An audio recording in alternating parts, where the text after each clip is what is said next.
Yes. I didn't have like any brilliant like general insight or anything. So from the beginning, I feel like this piece is like many different sort of little scenes, right, and characters and sort of like scenes in a story. So sort of it's all about making each one really vivid and evocative, right? I thought that when you maybe we start one more time. When the orchestra comes in here, it's not the key we expect, and it's really kind of creepy with like low strings and B minor. I think that your sound too could change from da dee da dee, mysterious, and then a big crescendo. Yes, maybe we can make more of that moment. Yes. Okay, why don't you play one more time?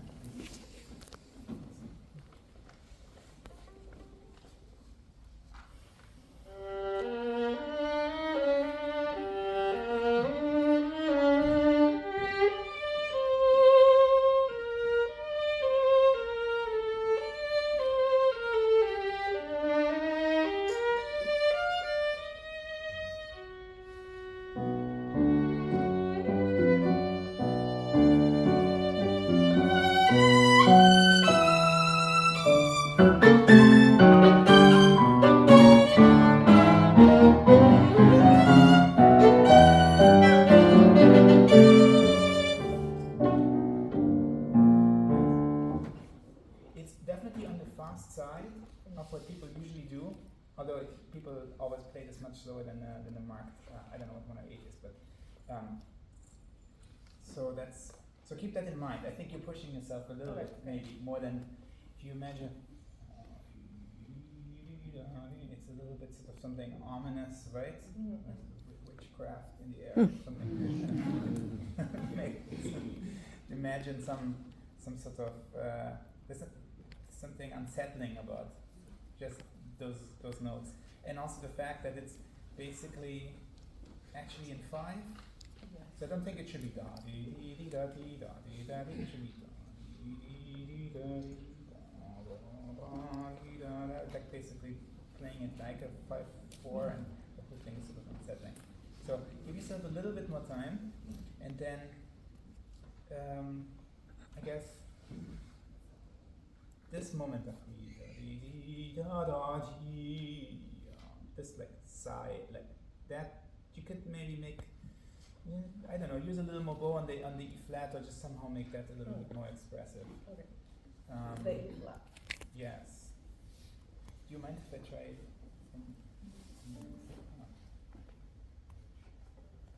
Finally. This is a good one. So.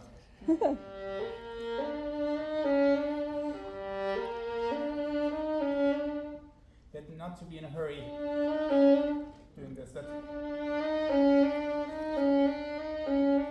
something sort of miserable about these endings.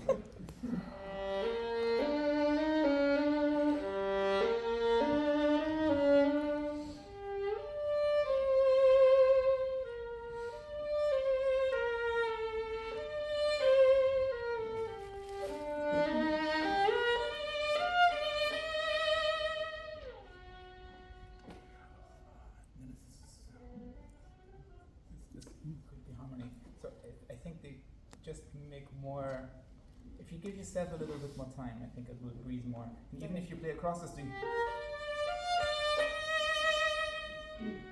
don't be too early. You kind of with the F sharp, you know. Takes a voice some time to get down, right? And one more comment: when you do this, when you get loud, I think you're just increasing the what you put into the string without changing how much hair it's touching. So that makes the sound very bright. But if you were to play more with full hair,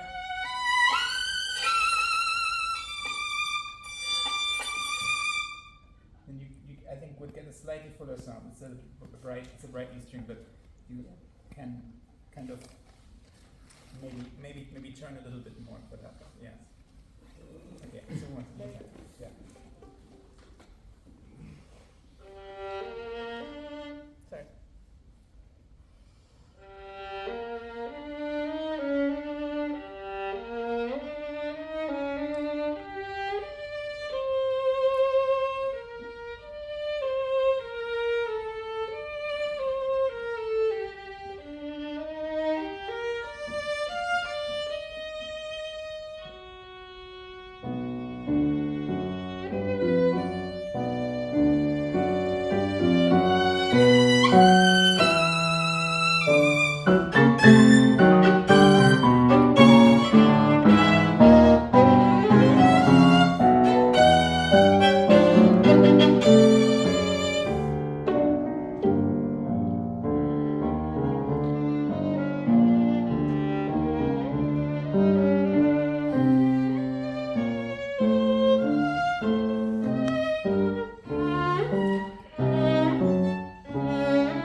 Very nice beginning. I think that I can sort of feel that you're stressed out. I think it's important that you just breathe a lot. I would recommend breathing. I always recommend this to everyone. It's amazing. Breathe against the direction of the bow. So on the down bow you breathe in, and on the up bow you breathe out. So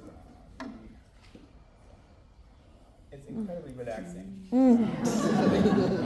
To do it this way, it's just basically it makes the tip feel less weak, and it makes the frog feel less heavy, kind of by reversing it. And so if you did that in your preparation, then you do it in the performance, it does help sort of steady yourself. In, yeah. out. So you basically breathe out before you start, and then you start. And then it's like when you're in the halfway point, you start breathing in, and then at the halfway point, you start breathing out. Sort of, more or less. I mean, it depends. Yeah, only when it's long slurs, right? Yes. Blah, blah, blah. Okay. In the next passage, I think you kind of, it's your job to kind of set the character and the tempo a little bit more. So I would rhythmicize them a little bit more. That instead of just that you make a bit more, I don't know, of an impulse on the first note of the four, and sort of maybe more wrist. I mean, if you do something like instead of just it's wrist, but every four you kind of give a bigger one. Something like that. Then it will, if you do that, everyone will also automatically be with you. Well, I mean, it's hard with ensemble with orchestra, but like basically we all feel okay, something else is happening, right? That's kind of what you need. In this piece, often the transitions are kind of awkward. I find it was very sudden. It just goes from this scenery to like something totally different. It's really like a cut in a film, like suddenly we're somewhere else. And so you have to immediately, so from the first note, kind of be in a different mindset. But that's what I would recommend. Rhythmicize a little bit more so it has this kind of scherzando character. And don't worry too much about it starting piano-ish, you know, it's still, but with a lot of excitement. In the second theme, let's do that one more time. The second theme.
I think that's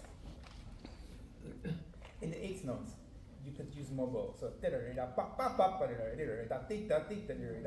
and especially for this one, for the second time you get to the top. So really make that. I can't reach the A there. But make that bigger. I have a difficult time trying to be really clean in that passage, like the way I practice it, and then when I am like in performance mode, it's like totally different from what I try to do when I'm trying to be like clean there. I don't know. It's especially that passage. Well, then it must be something that's different about the performance mode. You either play faster or louder, or you're standing differently, or I think so it's if you more figure the out, volume. maybe it's the volume. Yes. Yeah. Okay. So the key when you're playing super fortissimo. Well, first of all, in an expressionist piece, sometimes it's okay if there's a bit of noise. There's a ton of percussion with this display, so like it's fine if there's a little bit of dirt in the sound. Okay. But the key is if you're completely with flat hair, you will have less. That's for sure, because you won't have the stick grating on the hair, but instead there's much more resistance, and you can really sort of scrub away without having as much noise in it. And then I think that this gets you a less powerful sound than if you're up here. You really use the weight of the frog, but still with that's the key. It still has to be full hair, because most people when they go to the frog they always turn so much. But if you like,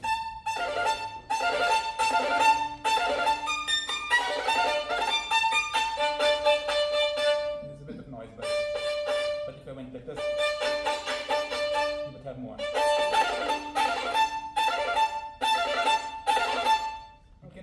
You can find something that's this loud, but you will have more power up here.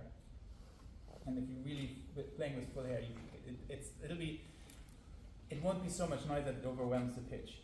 You can sing it, and the noise doesn't, with everything else that's going on, doesn't carry, right? So this is in many places in this piece. Written very badly for the violin, I think.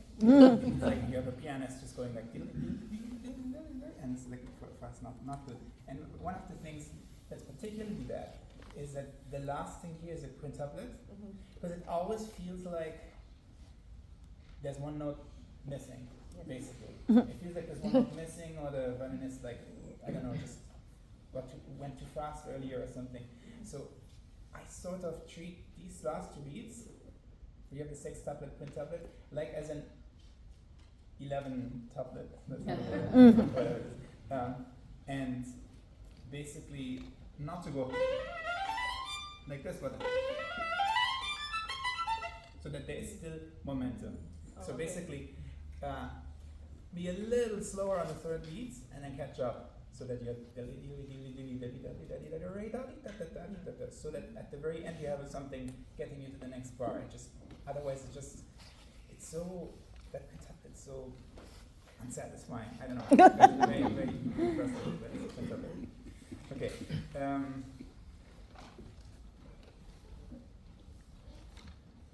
So what do you think? What is it in this second theme that you want to achieve that you're not getting at? I feel like I want to make a bigger distinction between the piano when it's piano and then when it's canto forte again. Yeah. So in the piano one, I want to be a little bit more transparent in the sound maybe, but like, because I feel both are warm, but this one is like warm big, and this is like warm intimate maybe. Yes, that's right. So you're answering the horn the second time. Yes. That's mainly why because the horn has just such a voluminous sound, so you kind of match that. Yes. Yeah. I think that's a good plan. You always have to ask what about this part of the theme.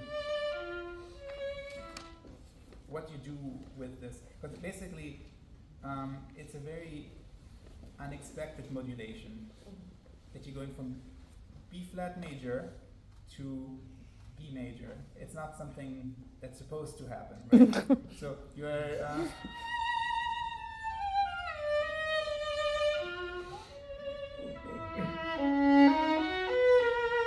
I would make something happen.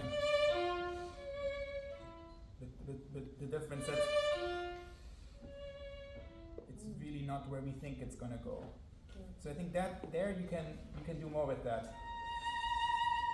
I think you can make this difference in the sound if the first time around you have a slightly faster bow without as much weight.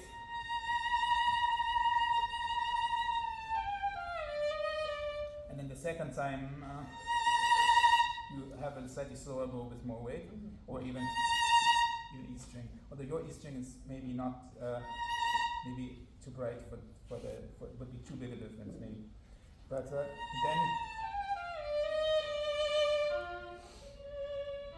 somehow like what's happening?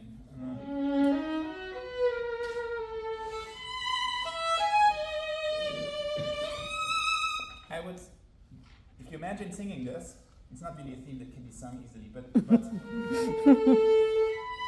these are huge leaps. So think of them lyrically, rather than just dee da dee da ya da dee dee da. It takes effort, kind of, and it's a gesture that reaches up.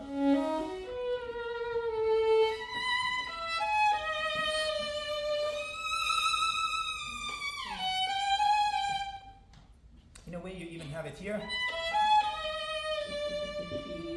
when it's the oboe doing it, but actually still the feeling of reaching up there, and so those would be some tips. But basically, for the difference in color, I think having the bow be a little bit lighter but faster the first time, and slower and richer the second time, that's going to get you probably what you want. I am personally what's this word? Oh, no? It's this one. It's a different app. You're using the totally different. Okay. I would do this. In both. I would kind of do it in both because I feel like the 4 for the first one, you still, I mean, the sound color you will produce with the right, but you will have maybe more control over like how the note rings and this. So, yes, and then just always be aware of this dee-da, which happens all the time. And I think bar 3 is going to bar 4, and then at the end of bar 4 you take the time, so that it shouldn't be like bar 3 on its own, bar 4 on its own, then it's 2 bar by bar. So I think once you get to bar 3, you keep going on, and then reach the bar 4. So think of those maybe to be somewhat connected. You know, later in the piece, when you get to the recap of this, you always have the dee-da, always still these kinds of this more instances of this that I'm not finding now, but so it's a sort of recurring motive, this thing that suddenly you feel like we've dropped a half step, and it's like, what? That's not where we thought we were going to go. It's part of what I don't know, what gives the theme its character somehow. Do you have any other questions for me? How was that? I mean, that's been taking a lot of my practice time, being like clear with all and because I feel in here you're never in just one position. It's just like changing every. Yeah, that's the. This is very easy on the piano. I mean, I'm not doing it, but I can totally imagine like how he was writing it and like, okay. That's really, it's very hard. The key for me is, I don't want to demonstrate it now.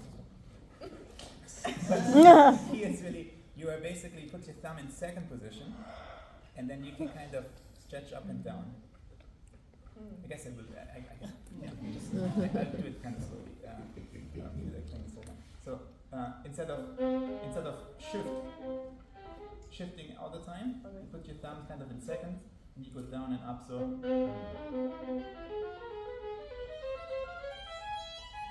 and then you actually shift. So that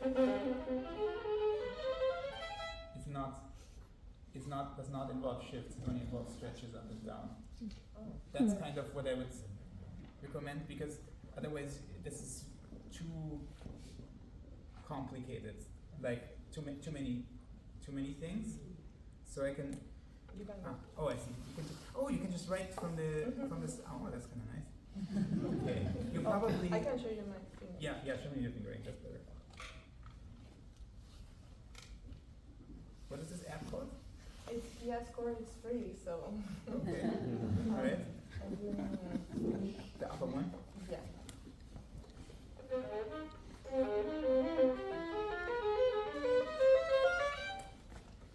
Yes. Oh, that's basically what I'm doing as well. So I think it's only a question of actually, instead of shifting your thumb around all the time, actually having it sort of in the middle. Mm-hmm. In the middle of where you need it, between the lowest note you're going to play is this A flat, and the highest one is this B natural. So somewhere that you can reach both notes, Yeah. and then keep the thumb there, and then you kind of just go back and forth. Then I personally find the hardest part when I actually perform it is actually the bow, because often when all this is going on, it often sounds just a little bit it's hard to control, especially when you have changes in some of them. I find that's often, and it's a bad register too. And then it's hard to know what to do with some of these guys, right? Yes. So that's, I think, where it's also kind of. I'm trying to do a diminuendo here so I can be more here without necessarily being too much more. Yeah, that's good. And then I'm not sure, but this fingering here, that seems Yeah, that one is really nice. hard.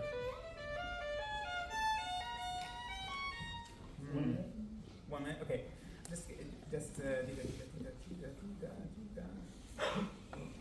You know, I would do the thing that was printed here, but then. You got that. Yeah. Okay. Then I would do something like.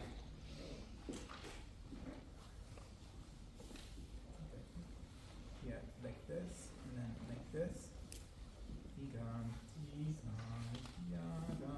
So the product, so you have only one big shift, I guess.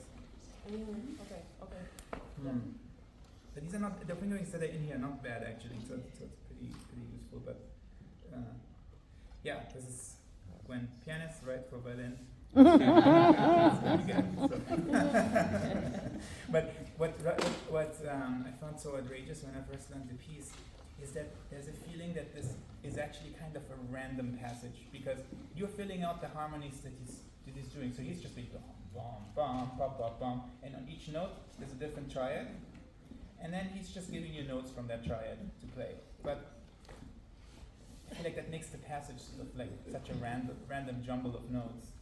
And if he had chosen different notes for you from those harmonies, it would be actually the same passage still. There would be no musical change. So it's not my favorite kind of writing, but the piece overall is so amazing. It's so full of character. So it's more the point of the whole thing is the character that the section has, not so much each individual note. That's actually not how we're listening to it. So I wouldn't worry as much about. You have to do all that work, but ultimately the big picture character of the passage is probably more important. Okay. Well, that's